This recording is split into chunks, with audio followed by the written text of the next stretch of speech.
अमित शहा आज महाराष्ट्र दौऱ्यावर आहेत। त्यांची जळगावमध्ये सभा झाली, युवा मेळाव्याला त्यांनी संबोधित केलं आणि आता थोड्याच वेळात ते संभाजीनगरमध्ये सभा घेणार आहेत। मराठवाडा सांस्कृतिक मंडळ मैदानामध्ये त्यांची ही जाहीर सभा असणार आहे आणि संभाजीनगरची ही सभा आटोपल्यानंतर ते मुंबईत महायुतीच्या बैठकीला हजर राहणार आहेत। महायुतीतल्या जागा वाटपावर या बैठकीमध्ये खलबतं होणार असल्याचं कळतंय।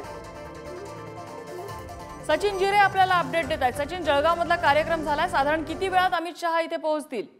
नम्रता, साधारणतः पुढील 1 तासाभरात ते छत्रपती संभाजीनगरमध्ये पोहोचणार आहे। छत्रपती संभाजीनगरमध्ये आल्यानंतर ते छत्रपती शिवाजी महाराजांना अभिवादन करून क्रांती चौकातला जो पुतळा आहे, तो क्रांती चौकातला पुतळा शिवाजी महाराजांचा त्यांना अभिवादन करणार आहे। तिथून ते मग सभास्थळी येणार आहेत। साधारण ते 6 वाजेची वेळ हे त्यांची देण्यात आलेली आहे आणि यानंतर त्या पुतळ्याची मात्र 1 तास त्यांना उशीर झालेला। आता तासाभरानंतर या ठिकाणी अमित शहा हे संभाजीनगरात पोहोचणार आहे आणि थेट ते या सभास्थळावरती येणार आहे आणि या ठिकाणी ते सभेला संबोधित करणार आहे। नम्रता, अपडेट्स घेत राहू सचिन, तुर्तास धन्यवाद या माहितीबद्दल।